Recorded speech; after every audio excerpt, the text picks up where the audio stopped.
Assalamualaikum warahmatullahi wabarakatuh. Bismillahirrahmanirrahim.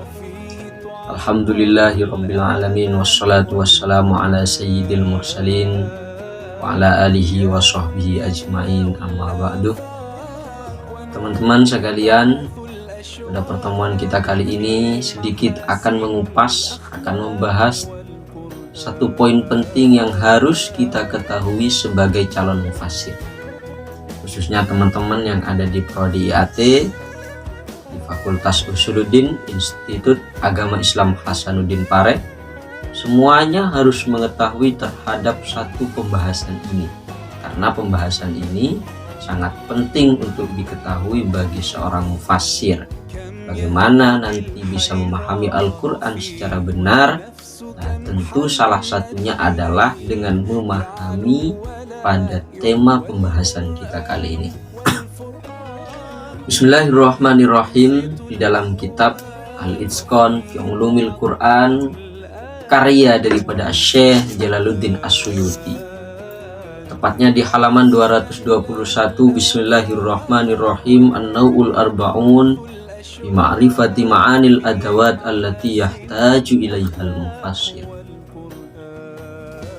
Pembahasan yang ke-40 ini adalah pembahasan terkait pengetahuan terhadap makna-makna adat yang ada di dalam Al-Quran yang sangat dibutuhkan oleh seorang mufassir. I'lam anna ma'rifata dzalik minal muhimmat al-matlubah liikhtilafi mawaqi'iha walihada yakhtaliful kalam wal istinbat bihasabiha. Ketahuilah bahwa pengetahuan terhadap ma'anil adawat ini sangatlah penting, karena nanti makna yang akan kita dapatkan, istimbat hukum, misalkan ketika kita membaca ayat-ayat tentang hukum, ataupun pemahaman penafsiran yang akan kita peroleh, itu nanti akan berbeda-beda sejauh pemahaman kita terhadap adawat ini. Semisal ketika kita menjumpai di dalam Al-Quran, kita menjumpai ada huruf hamzah. Sejauh mana kita memahami huruf hamzah? Apakah huruf hamzah itu mesti bermakna istifham? Ataukah apakah mesti huruf hamzah itu bermakna nida? Nah, tentu ini nanti akan berbeda-beda sesuai konteks pembicaraan ayat di dalam Al-Quran yang kita kenal dengan siyaqul kalamnya. Ketika misalkan kita menjumpai huruf ala, posisinya di mana? Ini maknanya tentu akan berbeda. Ketika kita menjumpai huruf B misalkan, apakah mesti bermakna dengan? Tentu tidak. Ini maknanya nanti akan beragam, dan pemahamannya pun akan beragam sejauh pemahaman kita terhadap ma'anil adawat allati yahtaju ilaihal mufassir. Semisal ketika kita membaca Al-Quran, kita menemukan ada satu ayat yang di situ ada huruf ma misalkan.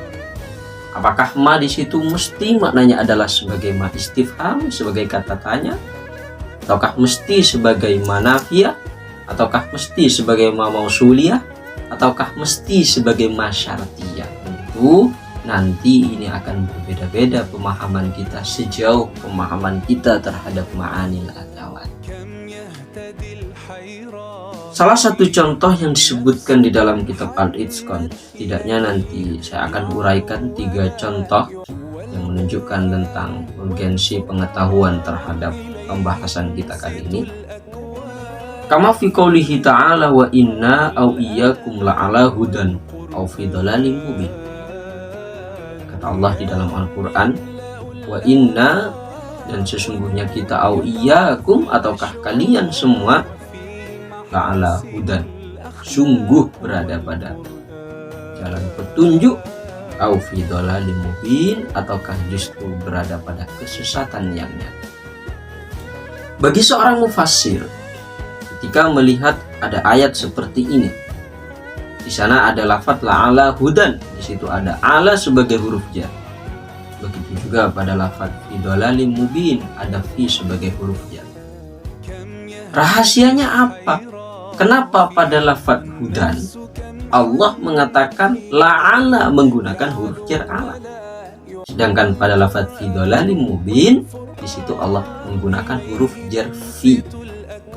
Tentu bagi kita sebagai seorang mufassir, misalkan sudah pakar di sana, ketika mengkaji nanti akan menemukan seperti alasan yang disebutkan di dalam kitab Al-Itqan ini oleh Asyuyuti, fastu'milat ala fi janibil haq wa ala fi janibid dhalal li anna sahibal haqqi ka'annahu musta'lin yusarrifu nadharahu kaifa syaa. Kenapa pada lafaz hudan di situ menggunakan huruf jar ala? Karena seolah-olah ka'annahu musta'lin, orang yang berada pada jalan kebenaran, seolah-olah dia itu berada pada posisi yang tinggi, yang terserah dia mau melihatkan pandangannya kemana sesuai dengan kehendak dia. Nah, itu rahasianya kenapa di situ menggunakan lafaz ala. Itu artinya ketika kita berada di jalan yang benar, maka kita sesungguhnya berada pada tempat yang benar. Dari situ kita memahami pemaknaan tafsir ayat melalui ma'rifati ma'anil adab. Sebaliknya, kenapa pada lafaz fi dhalalim mubin di situ menggunakan huruf jar fi? Wasahibul batil atau wasahibal batil diatafkan kepada li anna sahibal haq ka'annahu munghamisun fi dhalam munkhafidin la yadri aina yatawajjah. Sebaliknya, orang yang berada pada kesesatan yang nyata, dia seolah-olah itu telah tenggelam di dalam kegelapan yang sangat dalam sekali, seolah-olah dia itu la yadri aina yatawajjah. Dia tidak mengetahui kemana dia harus menghadap. Inilah rahasianya kenapa menggunakan huruf jar fi. Diingat bahwa orang yang berada pada jalan yang sesat, dia itu sesungguhnya sedang berada pada tempat dalam yang sangat dalam, di tempat kegelapan yang sangat dalam. Itu satu poin ketika kita memahami makna ala dan makna fi adawat di dalam Al-Quran. Kemudian selanjutnya, wa qaulihi ta'ala, sebagaimana contoh di dalam Al-Quran, wa ba'athu ahadakum biwarikikum hadhihi ilal madinati falyanzur ayyuha azka ta'ama falyatikum birizqin minhu walyatalattaf. Nah, pembahasan di dalam surat Al-Kahfi. Coba kita perhatikan di dalam ayat ini. Kenapa di dalam ayat ini ketika Allah mengatakan di dalam ayat Al-Quran, "Wab'atsu ahadakum biwarikikum hadhihi ilal madinah falyanzur." Allah menggunakan huruf ataf fa. Falyanzur ayyuha azka ta'ama, sedangkan setelah itu falyatikum birizqin juga menggunakan huruf ataf fa. Sedangkan setelahnya Allah mengatakan wal yatalattaf. Allah menggunakan huruf jar wa. Ada apa? Kenapa ketika mengatakan falyanzur ayyuha azka ta'ama, kemudian falyatikum birizqin minhu menggunakan huruf jar fa, sedangkan pada lafaz wal yatalattaf itu justru menggunakan huruf ataf waw. Apa rahasianya? Kita tahu bahwa di dalam pembahasan huruf ataf situ ada huruf yang maknanya tartib, yakni seperti huruf fa, kemudian ada huruf tsumma. Ada yang maknanya adalah mutlaqul jam'i, jadi tidak tertib, seperti halnya huruf waw. Nah, maka dari sini kita bisa memahami, katanya di dalam kitab Al-Itqan, atafa 'alal jumlil awal bil fa wal akhir bil wawi lima inqata'a nidhamut tarattub. Kenapa? Li anna talattufa ghairu mutarattab al-ityan bit ta'am. Kama kana al-ityan bihi mutarattab al-nadhari fihi wan nadhar fihi mutarattab al-tawajjuh fi talabi wat tawajjuh fi talabi mutarattabun ala qat'il jidal fil mas'alati al-muttalibsi wa taslibil ilmi ta'ala. Ini kan ketika kita membahas ayat ini secara utuh, ini kan berawal dari Ashabul Kahfi yang saling menanyakan kepada teman-temannya, sudah berapa lama kita berada di dalam gua. Nah, akhirnya kata temannya, sudahlah kita pasrahkan pengetahuan itu kepada Allah. Setelah terjadi pembicaraan yang cukup panjang, bawalah Fab'asu ahadakum biwarikikum, maka utuslah salah satu dari mereka dengan membawa uang dari perak itu. Kemudian carilah kamu makanan ke sana, ya falyandur ayyuha azka ta'ama, lihatlah carilah makanan yang agak bagus-bagus, falyatikum birizqin minhu walyatalattaf.